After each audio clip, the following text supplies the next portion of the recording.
I'm joined today, of course, as ever, by the wonderful Adam Holz of Plugged In. Hello, sir. How are you doing today, Andy? I'm always happy when I see you. It's a nice little moment every week when I get to talk to you. Well, thank you. I feel the same way. Love having a chance to talk to you and having a chance to talk to your audience. So thank you so much for having me on. No, it's a pleasure. I enjoy the fact we can talk about all sorts of things from movies to books Yeah. to games to CDs to. There's so much that we cover ground on, which I love. That we're Yep. not stuck in one genre, which would be fine. But I like the fact there's so many, so that's really good. Yeah. Where would you like to start us off today? Well, I think it's an interesting weekend at the cinema in a way that I don't know that I have ever seen. You and I have maybe touched on the power of nostalgia, but this weekend we have four movies that are celebrating anniversaries or related to an anniversary, and another one that just left theaters that we cover the last 60 years in cinema. So Hamilton is being re-released, at least in the United States, perhaps not in Great Britain, although I guess that would be understandable. I think we're far enough past the Revolutionary War, we could all have a good laugh about it at this I think point. so. So Hamilton is celebrating its 10th anniversary. Toy Story is being re-released for its 30th anniversary. In the new movie category, and I'm in the process of watching this to review it, is Spinal Tap: The End Continues, and that's its 40th anniversary since the first Spinal Tap movie came out. And I would say the high point of that is when Paul McCartney shows up and tries to help them write a song. I'm like, man, you have reached the pinnacle of pop culture, something or other, when Paul McCartney wants to do a cameo in your movie. And then we have The Sound of Music, which is being re-released for its 60th anniversary. Wow. And just a week or so ago, we had Jaws at its 50th anniversary. And I'm like, all right, well, so we got 10, we're only missing 20, 10, 30, 40, 50, and 60. And I am of two very different minds on this. On one hand, each of them, with the possible exception of Spinal Tap: The End Continues, which is a bit forced. Mostly, I think we could have maybe, and I'm a huge Spinal Tap fan, but it feels old and tired. Um, with the exception of that, we've got four movies that have had a cultural impact that are all on varying levels worth seeing and maybe interacting with. And I think that's great. And some of these movies, like I'm seriously considering going to see Sound of Music because I've never seen it in a theater before, right? And such a big epic movie. And who doesn't want to see Julie Andrews twirling around in the Alps singing The Hills Are Alive with the Sound of Music? I won't sing it for you. Um, but I also think it just speaks to, are we so utterly creatively barren that, four or five movies in a weekend are all things from the past, or is there a deeper statement about nostalgia, about the power of the past, right? That we want to relive these things. I mean, there's a lot of different ways you could go. I think at the very least, holy cow. I mean, the cup of nostalgia doth runneth over, right?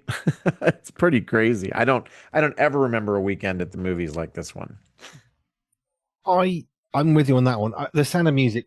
I think there's some of these films we're never going to see them made that way again. Buster No. Keating very famously did stunts that even his cameraman was just, I can't watch this. He's going to die. Right. There are lots of things we would do in the past that we're never going to do again. A lot of the car chases, you Yep. wouldn't even contemplate doing that now. And I No. think in a sense we understand why. In another sense, CGI cannot replace reality. It's never going to do it because it's always going to No. be slightly false. Even the picture perfect How to Train a Dragon is still Yep. not real, regardless of what they do. And in 50 years, we'll Exactly. probably look back and think, well, that was a bit obvious, wasn't it? Because, of course, we're Right. expecting even higher quality stuff. But I Right. think nostalgia is an interesting way of looking at it. It's a more positive spin for sure. Yeah. I like The Sound of Music. I like Tommy Lee Jones in Man About the House. What's your Yeah. favorite film? Sound of Music. I like stuff like that that gets brought into other films because it just, you just think, yeah, this gun-toting U.S. Marshal favorite film is a real softie like that, and it Yeah. draws you somewhere, doesn't it? Yeah, it does. And I think um nostalgia makes us feel young again, right? Because I think and the older we get, I wonder if it doesn't get more powerful, right? There's this yearning for a feeling that we had when we were young and we didn't even know how much we would value it, right? Like I have deep nostalgia for the 80s and I love the movies and music of the 80s. But when I was living through it as a teenager, it was pretty horrible, right? I had no ability to appreciate how awesome it was. I can only do that looking back. And so, I think there's power there. And I also think, and what's new? Is there anything being created today that 10, 20, 30, 50, 60 years from now, we're going to look back and say, man, that was at the pinnacle. And I don't know that there is because I think sometimes it's hard to see those things really clearly. But it's interesting to me, just culturally, we have a longing for comfort, a longing for the past, a longing for meaning, and all of these things in varying ways, I think, are evidence of that. Yeah, yearning for yesteryear, the days when things were Yeah, quieter and calmer. I was driving along a motorway just the other day thinking, I remember this very, very stretch of road 25 years ago. I would not see cars at this time of day for probably, a few hundred yards in front. Maybe there'd be yeah, another car. It would be very quiet. Whereas I drove the same time of day I would as a trucker. And there's two lanes, very, very cramped. Now, that's simply because of time passing. It's not very complicated. We can understand that, right. hey, more cars on the road. It's going to be busier. It's the way it goes.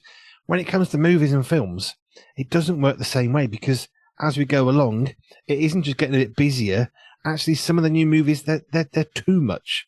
Yeah, There's too much stuff, and I wonder when they release the Sound of Music, did they think, in so many decades' time we'll be right, re-releasing this? I mean, I'm sure they hoped it would be good, but do you think right. they ever thought they would have that longevity? I don't know.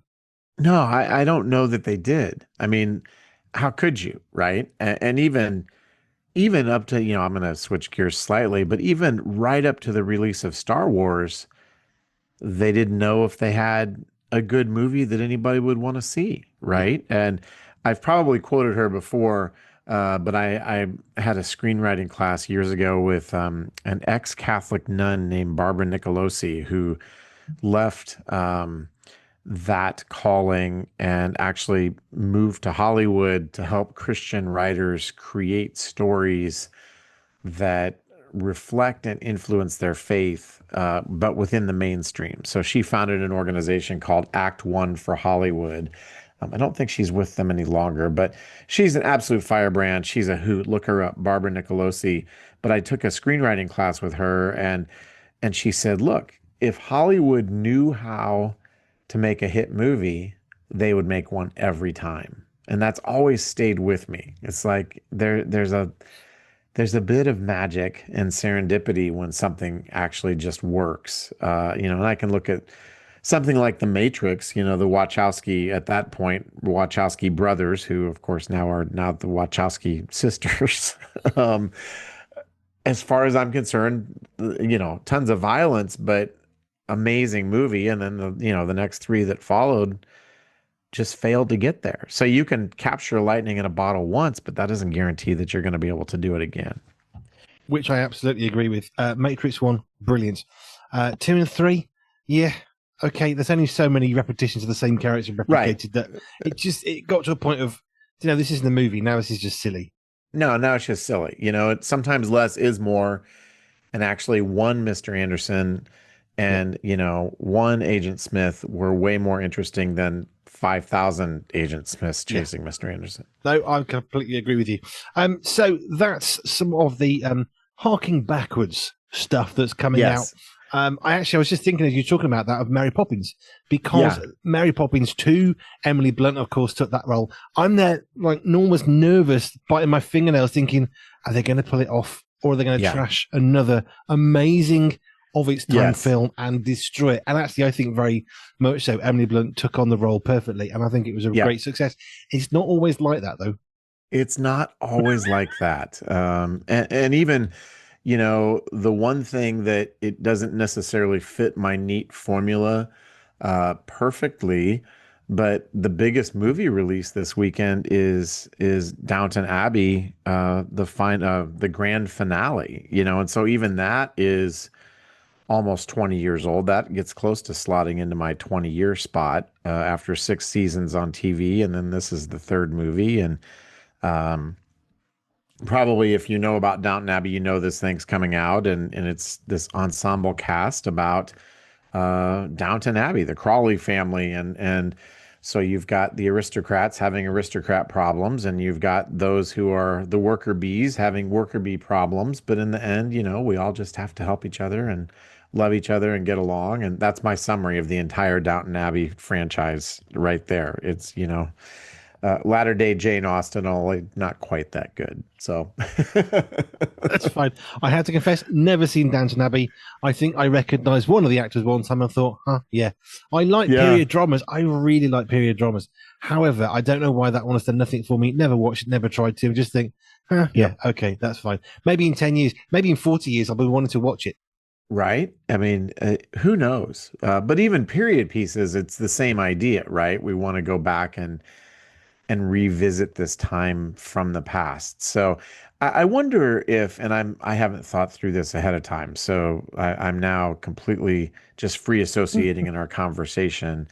Um, we have a fascination with the past because we're trying to make sense of the present, and obviously this week with Charlie Kirk's terrible, terrible murder, I think that the real world can lead to soul searching as we try to figure out why did this happen, and that may not be a question that we can answer, but it forces us to sort of confront reality. And Hollywood is often or always reliably there, and not just Hollywood, other places that make movies too, to give us stories that sometimes invite reflection about what really matters, and sometimes they're just distraction from the things that really matter because the real world can seem overwhelming, right? And so I know right now certainly is a season of reflection in the wake of this tragedy, and lots has been said. I don't have a lot to say other than Charlie was a person of deep faith by all accounts, and I know that he would want us to be looking forward in hope and not be um, paralyzed by the tragedy. But man, it's been wall to wall coverage the last few days, and I suspect it will be even moving forward.